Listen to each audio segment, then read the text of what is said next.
प्रखंड बैरिया प्रखंड में डीएम हमारे कुंदन कुमार जी का आगमन हुआ है। यहाँ पे रबी किसान चौपाल जो लगाया गया और नुक्कड़ माध्यम से यहाँ पे किसानों को समझाया जा रहा है। 50 एकड़ मान ठीक है, 50 एकड़ में कृषि चौपाल लगाया है किसानों से इंटरेक्ट करने के लिए। मुख्य मुद्दा जो सबसे प्रथम मुद्दा है ऑन प्रायोरिटी हम लोगों की, वो है जो फसल अवशेष हैं उसको कहीं कहीं जलाने की घटना होती है, और जिसके कारण जानते हैं कि जो फसल के जो जीवाणु हैं, जो फायदे कारक जीवाणु हैं, और प्लस उसके साथ साथ उसकी उत्पादकता पे भी बहुत डिग्रेडेशन होता है, और साथ ही एनवायरनमेंट को नुकसान करता है, हम सभी लोगों को नुकसान करता है। तो इसलिए एक अवेयरनेस के लिए आए हैं, जागरूकता अभियान की तरह हम लोगों ने पूरे ज़िले में चलाया हुआ है कि कैसे फसल अवशेष को जलाना नहीं है और उसको कैसे जो है उपयोगी तरीके से उसका उपयोग करना है, पहली चीज़। और दूसरी जो बात हम लोग करने आए हैं वो ये बात करने आए हैं कि कृषि क्षेत्र में राज्य सरकार द्वारा तरह तरह की जो योजनाएं चलाई जा रही हैं वो किसानों तक कैसे पहुंचे, और कैसे हम लोग प्राइमरी गुड्स जो उत्पादन होता है उसको सेकेंडरी और टर्शियरी लेवल पे ले जाएं। कहने का ये मतलब, अगर हम टमाटर उत्पादन कर रहे हों तो टमाटर का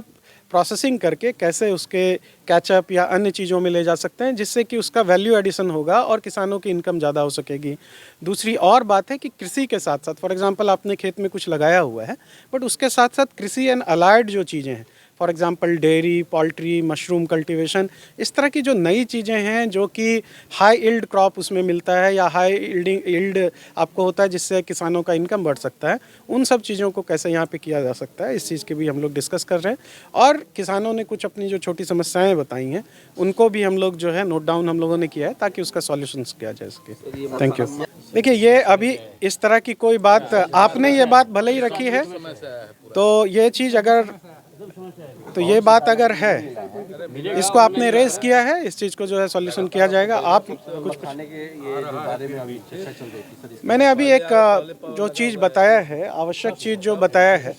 वो ये है कि देखिए, जो ट्रेडिशनली हम खेती करते आ रहे हैं उसके साथ साथ आप देखेंगे कि अन्य जगहों पे एक बड़ा जंप लगाने के लिए नए क्रॉप्स को अडॉप्ट करने की बात हो रही है, नई चीज़ों को अडॉप्ट करने की बात हो रही है। पश्चिम चंपारण जिला एक ऐसा जिला है जहाँ की वाटर बॉडीज़ बहुत हैं, जहाँ पे कि आप देखेंगे चवर का एरिया बहुत है जो अनयूटिलाइज्ड रह जाता है। हम लोगों ने देखा है कि लगभग मोर देन 40,000 हेक्टेयर लैंड जो है वो अनयूज्ड है, जिसमें कि कुछ किया जा सकता है, और उसमें रैयती भूमि भी है।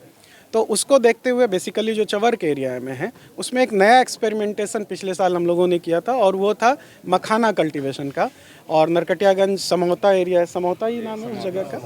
तो उन सब जगहों पे कराया और बम्पर खेती हुई। जो सोचा जा रहा था कि वेस्ट चंपारण में नहीं हो सकता है, लेकिन वहाँ पे बम्पर खेती हुई, और उसको देखते हुए उस उत्साह से और ज़्यादा जगहों पे अब कराने की बात हुई है। और अभी हम लोगों ने बात किया, यहाँ भी बहुत सारे प्रगतिशील किसान हैं, तो इसको कैसे और जगहों पे हम लोग कर सकते हैं, एक बात है। और दूसरी एक और खुशी की बात है कि ये प्रपोज़ल हम लोगों ने राज्य सरकार में कृषि विभाग में भेजा था कि पश्चिम चंपारण ज़िले को भी मखाना के कल्टीवेशन के लिए लिया जाए, और ये मुझे बताते हुए अपार हर्ष है कि पश्चिम चंपारण ज़िले को मखाना कल्टीवेशन के लिए ले लिया गया है। यहाँ भी अब उसका फंड आएगा और डेमोन्स्ट्रेशन मॉडल भी यहाँ पे चलेगा।